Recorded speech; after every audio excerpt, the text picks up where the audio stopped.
Bienvenidos a la última unidad de este curso. A continuación vamos a hablar acerca de el dilema ético acerca del uso de la inteligencia artificial en la educación superior, cómo este tema está siendo desarrollado a través de marcos institucionales y cómo termina desembocando en la práctica del aula.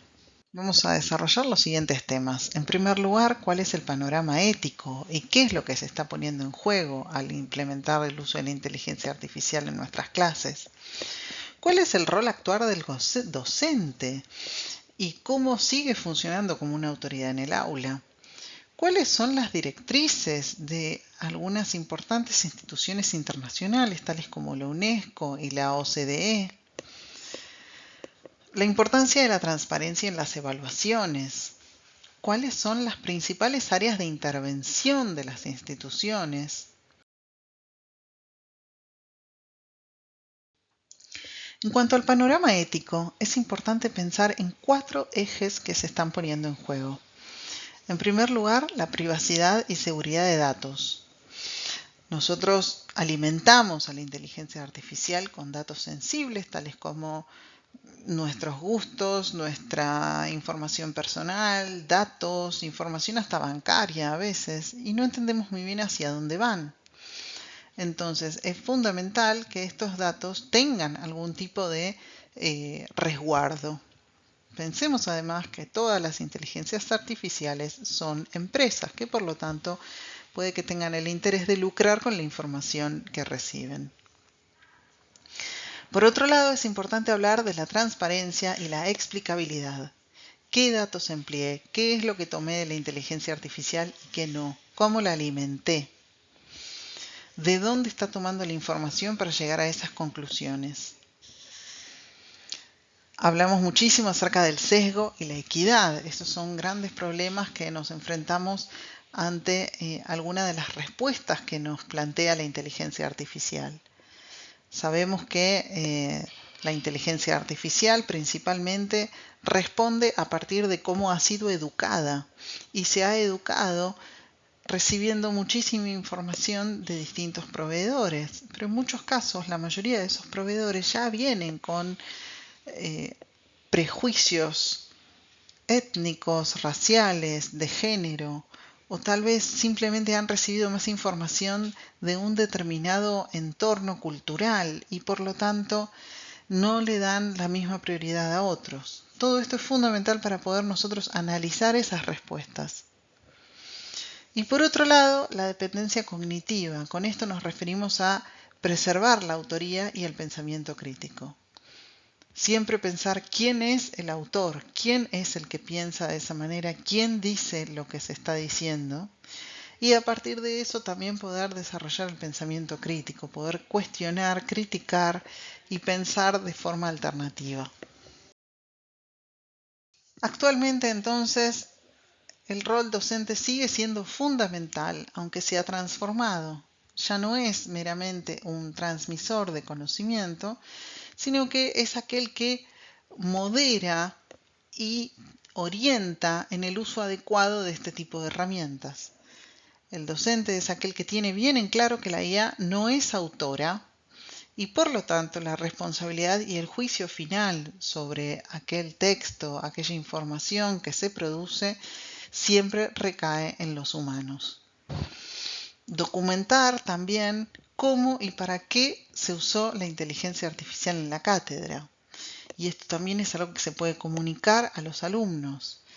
Usé la inteligencia artificial para hacer un resumen de los temas principales. Usé la inteligencia artificial para hacer este PowerPoint. Usé la inteligencia artificial para que me proponga estas actividades. La gobernanza, además, debe ser siempre adaptativa y colaborativa. No se trata de políticas fragmentadas, sino de reglas que se vayan adaptando y se vayan modificando a través del tiempo y que también impliquen la colaboración de los distintos agentes de ese proceso educativo: instituciones, autoridades, alumnos y comunidad educativa. En esta línea, la UNESCO y la OCDE plantean 3 niveles de acción. Por un lado, en el aula se pueden pensar tareas a prueba de IA que favorezcan la metacognición y productos auténticos. Estas pueden ser, por ejemplo, tareas redactadas en forma manual, sin un procesador de textos o sin acceso a Internet. Pueden ser también exposiciones orales, debates espontáneos, etc. Por otro lado, también está claro la importancia del desarrollo docente. El docente entonces va a tener que tener una sólida formación técnica en el manejo de estas tecnologías, también por supuesto pedagógica para poder explicar el uso de estas tecnologías en distintas disciplinas y por último la dimensión ética, ¿no? Que tanto el docente como sus alumnos incorporen la necesidad de un uso ético de la inteligencia artificial. Estas son además, podemos decir, los niveles de una literacidad en inteligencia artificial. Por otro lado, podemos hablar de un sistema con políticas claras y la evaluación continua del impacto del uso de la inteligencia artificial en los distintos procesos educativos. Estamos en un entorno que exige que trabajemos esto permanentemente con un sentido crítico constante y que todo el tiempo estemos evaluando cómo funcionan, qué impacto tienen, qué mejoras y qué cambios debería implementar para el mejor uso y su mejor integración a la actividad docente. En cuanto a la evaluación, debemos pensar en alternativas a la vigilancia. Ya sabemos que las prohibiciones, que la simple tarea de cotejar si el texto fue producido por una inteligencia artificial o no, ya no tiene mucho sentido. Y por lo tanto, podemos pensar en trabajar con la transparencia en cuanto al uso de la inteligencia artificial. Por ejemplo, declarar las formas en las que la inteligencia artificial fue usada en un trabajo y que estas declaraciones no sean avisos genéricos. Por ejemplo, usé ChatGPT para resolver el punto 3, sino que el alumno tenga que explicar minuciosamente cómo usó el ChatGPT para resolver el punto 3, qué le pidió, qué le dio para llegar a la conclusión que hizo, qué hizo con esa respuesta que le dio el ChatGPT. Ya entonces dijimos que tenemos que evitar falsos positivos, o sea, esas alertas que a veces algunas inteligencias artificiales nos emiten cuando ven que un trabajo podría ser producido por inteligencia artificial.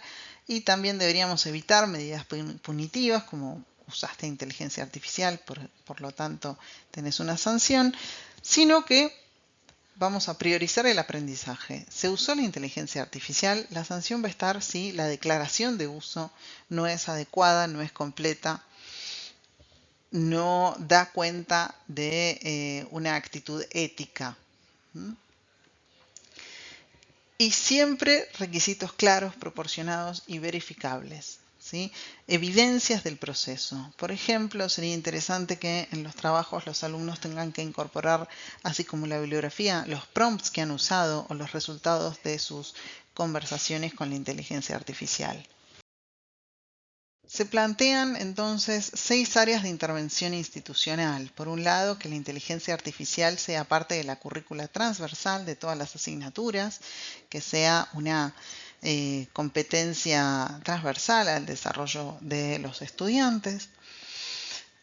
Por otro lado, una política y gobernanza vivas, es decir, que las medidas que se tomen con respecto a la inteligencia artificial puedan ser dinámicas, adaptables a distintos entornos y al mismo avance de estas inteligencias artificiales. También que estas estrategias estén centradas en los estudiantes, en sus necesidades, en el perfil de profesionales que estamos formando, de cómo se van a insertar ellos laboralmente en un futuro con estas herramientas y cómo podemos asegurarnos de que la implementación de estas tecnologías garanticen que se vayan con los saberes necesarios del aula. Por otro lado, también podemos hablar de una evaluación auténtica y metacognitiva, o sea, una evaluación que realmente los desafíe, que no deje posibilidades de plagio o de simplemente preguntar a la inteligencia artificial una respuesta, que les permita a los alumnos también entender cómo llegan al conocimiento. Y por último, también es fundamental hablar, por un lado, de la infraestructura, que debe ser segura y equitativa, o sea, todos los alumnos deberían tener el mismo acceso a Internet, un dispositivo inteligente,